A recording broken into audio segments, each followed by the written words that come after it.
நிகழ்ச்சியின் அடுத்த நிகழ்வாக தினம் இரு முத்திரைகள் அளித்து சிறப்பித்துக் கொண்டிருக்கும் ஜெயகணேஷையா அவர்கள் இன்றும் நமக்கு சிறப்பான இரு முத்திரைகள் அளித்து சிறப்பிக்க இருக்கிறார்கள். இன்றைய வேளையில் இரு முத்திரைகள் அளித்து சிறப்பிக்க ஜெயகணேஷையா அவர்களை அன்புடன் அழைக்கும். நன்றி ஐயா. நன்றி, அனைவருக்கும் நன்றி.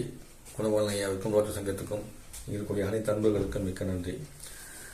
நாம இந்த 2 நாளாக பார்த்தீங்கன்னா சரகலையை பற்றி உங்களுக்கு சொல்லிட்டு இருக்கிறேன். எதனால சரகலை பற்றி சொல்றேன் அப்படின்னா, தை மாசத்துல வலது நாசிலிருந்து இடது நாசி பக்கம் சரம் மாறும். அயனசரம் ஏற்கனவே மாறுறதை நீங்க பண்ணியிருப்பீங்க. இந்த தை மாசத்தன்னைக்கு கம்பல்சரி இந்த இடது பக்கம் சரம் மாறும்போது ஞானத்துக்கான பாதைக்கு நம்ம கூட்டிட்டு போறதுக்கான நாள் வரும். அதனாலதான் தட்சிணாநகரத்துல உத்தராநகரமானு சொல்லுவாங்க. அதனாலதான் அப்பப்போ சொல்லிட்டு வரேன். ஸோ இன்னைக்கு அந்த சரத்தை பத்தி கொஞ்சம் சொல்லிட்டு அப்படியே முத்திரைக்கு போயிடலாம். இந்த இடது சரம் ஓடும்போது நாம் அமைதியான விஷயங்களை செய்வதற்கு இடது சரத்தை உபயோகப்படுத்துவாங்க.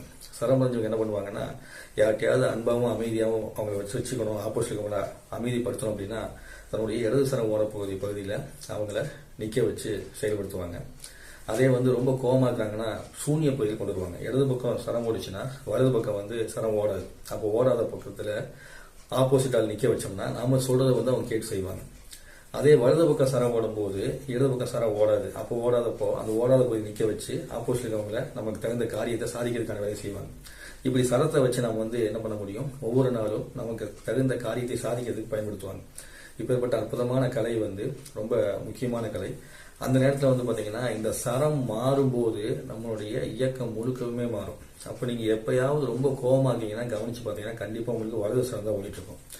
அதிகமான ஆசையோடு இருக்கிறீங்கனால வலது சரம் தான் ஓடிட்டு இருக்கும். அப்ப நீங்க என்ன பண்ணிக்கணும், அந்த சரத்தை மாத்துறதுக்கான வேலையை செய்யணும். அப்ப எளிமையா ஒரு பக்கம் ஒரு கழிச்சு படுத்துக்கிறது உங்களுக்கு அந்த சரத்தை மாத்துறதுக்கான வேலை இருக்கும். இல்லையா தண்டம் இருக்கு இல்லையா, அந்த யோக தண்டம் இருந்ததுன்னா யோக தண்டம் இப்படி வச்சுட்டு வலது பக்கம் வச்சீங்கன்னா இடது பக்கம் சரம் மாறிடும். வச்சீங்கன்னா இல்லைன்னா இந்த கைகளை இப்படி தூக்கி வச்சிருந்தீங்கன்னு வச்சுங்களேன். இப்படி தூக்கி வைக்கும் போது என்ன ஆகும்னா ஆட்டோமேட்டிக்கா இந்த வலது பக்கம் சரம் இடது பக்கம் மாறிடும். இதுக்குன்னா நம்ம அமைதிப்படுத்துறதுக்கு நீங்க எங்கேயாவது ஒரு வாக்குவாதத்துக்கு போகணும், ஒரு பஞ்சாயத்துக்கு போகணும், ஒரு கட்ட பஞ்சாயத்துக்கு போகணும் அப்படிங்கிற மாதிரி இருந்ததுன்னா நீங்க இடது பக்க சரம் இருக்கும்போது போனீங்கன்னா உங்களுக்கு வெற்றி கிடைக்காது. வலது பக்க சரத்துக்கு இருக்கும்போது போகும்போது தான் வெற்றி கிடைக்கும். அப்போ இந்த இடது பக்க சரத்தை வலது பக்கத்துல மாத்திக்கணும். இப்படி சரம் மாத்தி செயல்படணும். அப்ப இப்போ மார்கழி மாசங்கிறதுனால நம்ம கோயிலுக்கு போகும்போது அந்த கோயிலுக்கு ஒரு விஷயத்தை தெரிஞ்சுக்குவோம். விக்கிரகத்துல விநாயகர் கோயில் விக்கிரகத்துல பாத்தீங்கன்னா ஒரு சிலை நேரா நிக்கிற மாதிரி பாம்பு சிலை இருக்கும். அப்படி இருந்ததுன்னா அது என்னன்னா குண்டலினி சக்தி நேரடியா மேல போதான் அர்த்தம். சுழுமணி முழுக்க மேல போய் நிக்கிறதுக்காக தான் ஒத்த பாம்பு சிலை வச்சிருப்பாங்க. சரிங்களா. நேற்று பாத்தீங்கன்னா இந்த பின்னிய பாம்பு சிலையை பார்த்தோம். அது 2 சரமும் பின்னி பிணைஞ்சு மேல போற மாதிரி. இது டைரக்டா குண்டலினி சக்தி மேல போறதுக்கான ஒரு வாய்ப்பு. சரிங்களா. அதுக்கப்புறம் கோயில்ல 2 பக்கமும் கம்பி கட்டி வச்சிருப்பாங்க. அது எதுக்கு வச்சிருக்காங்க அப்படின்னா, முன்னோர்கள் எந்த சரம் ஓடும் போது அந்த சரத்தின் பக்கம் நீங்க போய் இறைவனை வணங்கினீங்க அப்படின்னா உங்களுடைய வேண்டுதல் பலிக்கும் அப்படிங்கறத அவங்க கண்டுபிடிச்சு வச்சிருக்காங்க. நீங்க யார்கிட்டயாவது ஒருத்தர் போய் பேசும்போது உங்களுடைய சிரமம் அவருடைய சிரமம் ஒரே பக்கமா இருந்துச்சு அப்படின்னா அது உத்தமம்னு சொல்லி அர்த்தம். அந்த நேரத்தில் நீங்க கேட்கக்கூடிய செயல் அப்படியே நடக்கும். அப்போ உங்களுக்கு இடது பக்கம் சரம் ஓடும் போது நீங்க இடது பக்கமா போய் சாமியை வணங்கணும். அப்படி சாமி திரும்பி இருக்கும்போது அவருக்கும் இடது பக்கம் சரம் இருக்கும், உங்களுக்கு இடது பக்கம் சரம் இருக்கும். வலது பக்கம் சரம் ஓடும் போது நீங்க வலது பக்கம் போய் கும்பிடணும். இப்படி தெரியாதுப்பா எனக்கு, அதனால என்ன பண்ணுதுங்க போதுதான் இந்த 2 கம்பி வச்சு வச்சும்போது மக்கள் போறப்போ ஒரு நாள் சொல்லுவாங்க, நான் ஒரு 21 நாளா போயிட்டு இருந்தேன். இந்த 21 நாள் போகும்போது திடீர்னு பார்த்தா நான் அப்படியே நினைச்சு சாமி கொடுத்துட்டாரு, ரொம்ப அற்புதமான சக்தி வாய்ந்த கோயில் இருப்பாங்க. அப்போ சரம் அறிந்து போவதற்கு எப்பயுமே பாத்தீங்கன்னா அந்த கோயில வரம் கிடைச்சிட்டு இருக்கோம். சரம் அறியாத மக்களும் இந்த மாதிரி சைடுல அப்படி போகும்போது அவங்களுக்கு ஒரு நாள் அந்த சரம் ஓடக்கூடிய சமயத்துல அவங்க எண்ணம் செயல்பட்டு வெற்றியடை வாங்குறதுக்காக தான் கோயில் அப்படி கம்பி வச்சிருக்காங்க. அப்போ ஒவ்வொரு முறையும் உங்க மூச்சை நீங்க கவனிக்கணும். நம்ம மூச்சை கவனிக்க மூச்சு பயிற்சியா நீங்க பண்றீங்க. அப்போ மூச்சை எவ்வளவு தூரத்துக்கு நீங்க கவனிக்கிறீங்களோ அந்த அளவிற்கு உங்களுடைய வாழ்க்கை வளமா இருக்கும். நம்முடைய சரம் தான் நம் உலகம் முழுக்க ஆளுது. சரத்தை தவிர எதுவுமே இல்லை. சரம் அறிந்தவன் பரமறிந்தவனா இருப்பான். அப்படி இருக்கும்போது நீங்க சரத்தை கொஞ்சம் பயன்படுத்திக்கங்க. அப்புறம் இன்னைக்கு பாத்தீங்கன்னா அற்புதமான நித்திர தியானம் பண்ணோம். அந்த நித்திர தியானத்துல இந்த உடல் முழுக்கவே நீங்க இருக்கிறதா நினைச்சு பண்ணோம். அப்போ நம்ம என்ன பண்ணிருக்கிறோம், அந்த உடம்பு முழுக்க வியாபிச்சிருக்கக்கூடிய ஒரு அமைப்பு உங்களுக்கு கிடைக்குது இல்லையா. அந்த அமைப்பை மேன்மைப்படுத்துறதுக்கு உங்களுக்கு இந்த பிரம்ம முத்திரையை பிடிச்சிங்க. ஆதி முத்திரை இப்படி உள்ள வச்சுக்கோங்க. உள்ள வச்சு நீங்க என்ன பண்ணணும், 2 கைகளையும் இப்படி முட்டி வச்சுட்டு திருப்பி வச்சுக்கணும். இப்படி இது உங்களுக்கு இந்த மாதிரி திருப்பி வைக்கணும். திருப்பி இப்படி வச்சுக்கணும். இது பிரம்ம முத்திரை. இப்படி பிடிச்சிக்கிட்டு அப்படியே நீங்க பூர்வமத்தில கவனம் வச்சு நீங்க பூமி முழுக்க வியாபிச்சுட்டு நினைச்சுக்கலாம். இதனால இந்த பிரபஞ்ச பேராற்றல்ங்கிறது மகா பிரம்மாண்டமா கிடைக்கும். அற்புதமா கிடைக்கக்கூடிய ஒரு அற்புதமான ஒரு முத்திரை.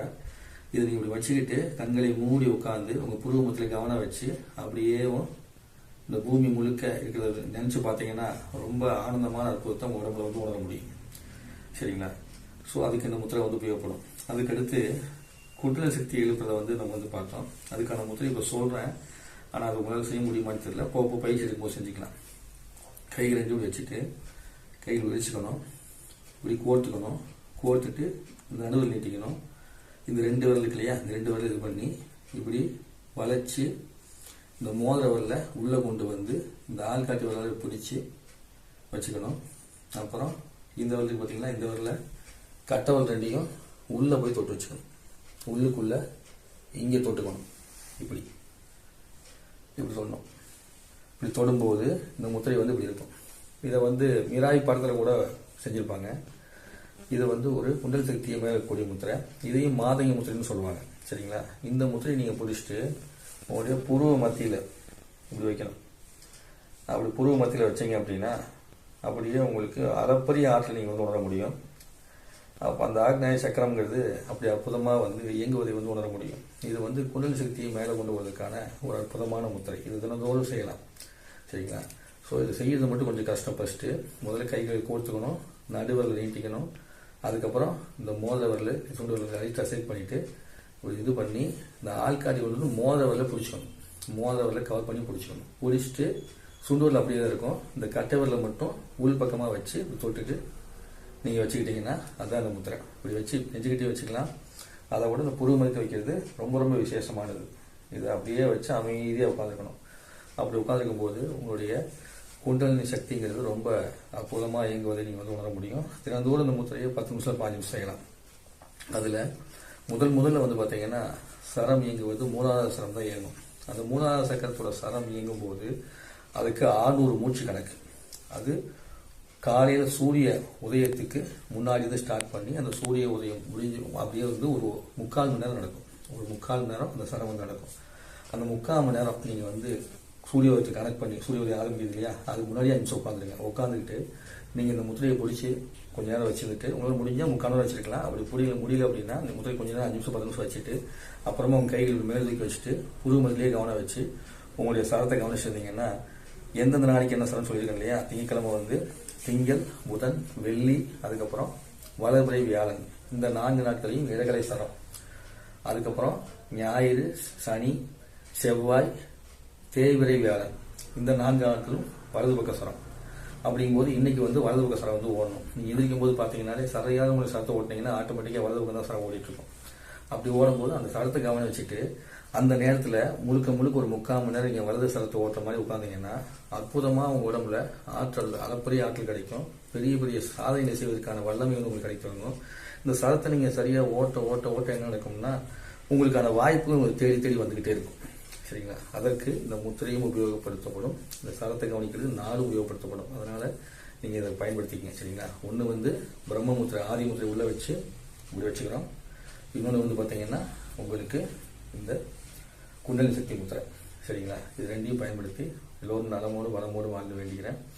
மேலும் பல நல்ல விஷயங்களை சொல்றதுக்கு அடுத்தது வாய்ப்பு போது சொல்லுவோம். வாய்ப்பு கிடைச்சா அந்த சரக்கடையை பற்றி முழுமையாக வந்து வகுப்படுத்தலாம். சரிங்களா? ஆனால் தை மாதம் வரைக்கும் நான் ஒவ்வொன்றும் சொல்லிட்டே வரேன், பயன்படுத்திக்கங்க. நன்றி, வணக்கம். குருவே நம, தந்தையே நம. நன்றிங்கய்யா.